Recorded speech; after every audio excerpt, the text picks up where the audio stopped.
me luftëtarët e UÇK-s pjesën kur ka qenë president. Në kohën e Berishës është arrestuar edhe Adem Jashari, është shoqëruar edhe Hashim Thaçi, është shoqëruar edhe Kadri Veseli. Ai gazetari që është vrarë atëherë më kanë pas në redaksi Ali Ukaj. Pra që ka qenë duket është rrëmbyer, është torturuar. Mendon që është vrarë dhe është zhdukur kufoma e Remzi Hoxhës. Po mendon që ka gjesht Berisha në vrasjen e Remzi Hoxhës? Sigurisht që institucioni i shërbimit informativ në atë kohë, që ishte krahu i djathtë i Berishës, që drejtohej nga Gazetete, është përgjegjës për rrëmbimin, për torturimin dhe për zhdukjen e kufon. Kjo është më e rënda. Po e marrim mirë qenë që Remzi Hoxha përbënte problem për Republikën e Shqipërisë. Çfarë problemi ka që ti kthehej kufoma familjes vet? Si çdo njeri në botë. Si çdo njeri në botë, kthehet kufoma. Pra, fakti që është zhdukur kufoma. Fakti që është zhdukur kufoma është bërë për të zhdukur gjurmën. Në Shqipëri, sipas kodit penal, pa kufom nuk ka vrasje. Pra, pa kufom, prandaj autorët asaj ngjarje nuk kanë dënuar. A ka gisht Berisha? Shikoj pse implikohet Berisha në këtë histori. Berisha implikohet sepse është njeriu që merr përsipër mbrojtjen e autorëve dhe prishjen e hetimeve. Të njëjtën gjë ka bërë në rastin e Remzi Hoxhës, ka zhdukur çdo gjë. Dhe kur kanë bërë emisionin e Remzi Hoxhës, pra kanë bërë emisionin e parë, emisionin e dytë, emisionin e tretë, domethënë tek emisioni 6 ku isha mërzitur dhe vet. Se po shikoja që s'po lëvizte asgjë, më kanë marrë në telefon dhe më thonë çështja u rihap. Dhe prokurori që është marrë me këtë punë që nuk jeton, dhe për atë çështje sot janë vrarë 9 veta në rrethana të pasqaruara asnjëherë. Dhe kur ky prokuror i hapi çështjen dhe u morën masat e arrestit për persona të përfshirë, njëri prej tyre ishte drejtori i tatimeve të Tiranës, Sali Berisha nuk e dorëzoi. E ka mbajtur 1 vit e gjysmë në arrest shtëpi drejtor tatimesh. Të njëjtën gjë që bëri në 21 janar. Pra, unë Berishën e quaj më shumë përgjegjës për atë që bën mbas një krimi. Si mund të thosh ti për, po them për 20 janarin, fajin e ka Edi Rama që i solli mish për top. Po mor ka faj Edi Rama që bëret protest.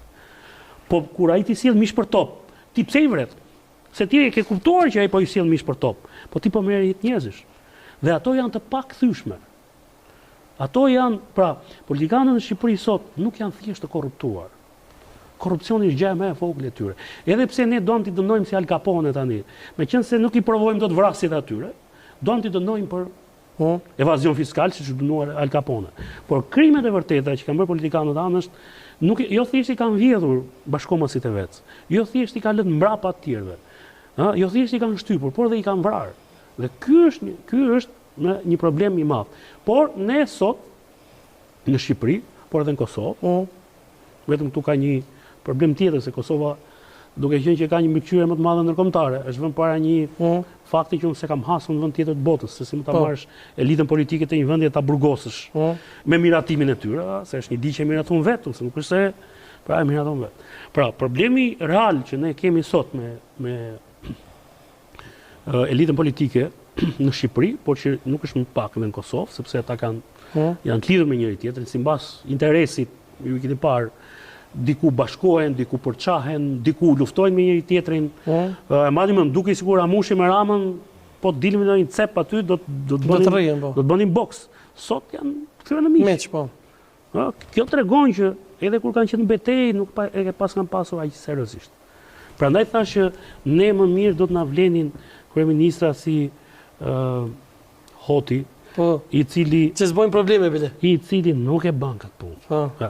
Prandaj në Kosovë, ne në Shqipëri nuk e kuptonin dot mbas luftës, si ishte mundur që nuk fitonin liderët e UÇK-s, por fitonte Ibrahim Rugova, sepse nuk e kuptonim dot rolin që ka patur Rugova në Kosovë.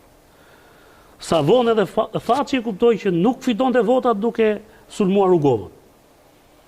Rugova ishte në mendje dhe në zemrën e kosovarëve, nuk e hiqe dot. Edhe ka ngelur, nuk kemi çfarë t'i bëjmë ne më Rugovës.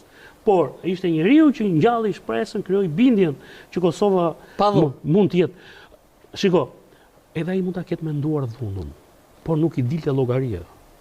E imagjinoni dot një Kosovë me një Shqipëri të dobët mbrapa.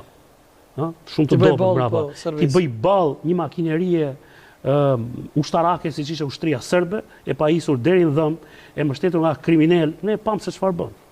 Dhe si mund mbyllej betejë. Pra, duam apo s'duam? ne në Shqipëri, atë periudhën që quajmë tranzicion, nuk e mbaruam dot shpejt, kanë shkuar 30 vjet sepse na ngelën në krye të njëjtët njerëz. Dhe ata nuk lanë mundësi poshtë. Ka një këngë Tropoj dhe unë sa herë dëgjoj, besoj do ta kish dëgjuar. Po, sigurisht. Është ku je ritmo i lulja ndër pisha, në Tropoj të Sali Berisha. Dhe vazhdimisht kur i takoj ato këngëtarët e Tropojës, shumë njerëz mua më di se janë nga Tropoja. Dhe unë vetë kur më pyesin themi jam Hoxhi Gashi, se kam ndër shumë Tropoj. Dhe u them, poshtë pishës nuk mbin asnjë lloj lule. Ndroja një tekst. Pra ku je ritmo i lulja ndër pisha, në Tropoj të Sali Berisha. Poshtë pishës, pisha është një pemë halore, që ka gjelbërim gjithë vitin dhe nuk e lejon diellin të deportoj që të rriten poshtë lule të tjera. Pra, poshtë pishës nuk ka lule. Kështu që ndrojani tekstin. Shkurtimisht, para se me shku me blak dytë marketingu tek si u bë puna që u bë atentat Albin Kurti dhe ka ndonjë indici që do të kenë një atentat të ri ndaj kryeministrit të Kosovës. Ishte një situatë shumë interesante. Në fakt ne nuk e dinim që ishte marrë veprime konkrete, por u deshën hakerat e iranian që ta zbulonin një komunikim sekret midis drejtorit përgjithshëm policisë dhe agjensive të tjera të zbatimit ligjit që kemi në Shqipëri. Dhe për drejt ditën e parë lajmi u bë shumë i besueshëm. Sepse thuaj që ishte organizuar një atentat që synonte të godiste së pari Xhavit Halitin, së dyti, s'më kujtohet emri i Ismet Haxhës, dhe i tretin list ishte kryeministri Albin Kurti. Pra, unë që njoh shumë mirë se kush është Xhavit Haliti, kush është Ismet Haxha, dhe pastaj të shkosh dhe të Albini, dhe këtë punë ta bëj një shqiptar i Shqipërisë nga zona katolike. Shiko kur është gjetë, një katolik, malsor, edhe malsor.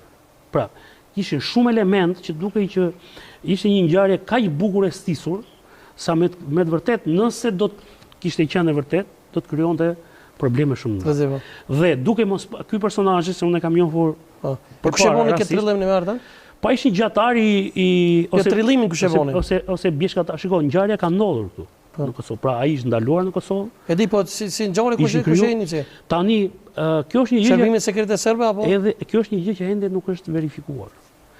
Por mua është bërë shumë mirë që është bërë hetim, që është provuar që ky personi nuk ka pasur plan me. Ai edhe po donte të bënte atë gjë, nuk e bënte dot. Se s'mund t'i godasësh dot tre figura të këtij niveli, një personazh tek pulli vetëm, sa do mjeshtër të jetaj. Dhe edhe snajperisti që vrau presidentin amerikan, e mbani mend, u vra. Kështu që unë mendoj që për fat mirë, nga momenti kur ishte dhënë ky informacion dhe ishin kryer hetime, deri në momentin kur u publikua, preka, se preke kishte emrin persone, ishte gjallë. Se po ti kishte ndodhur atij një vdekje aksidentale,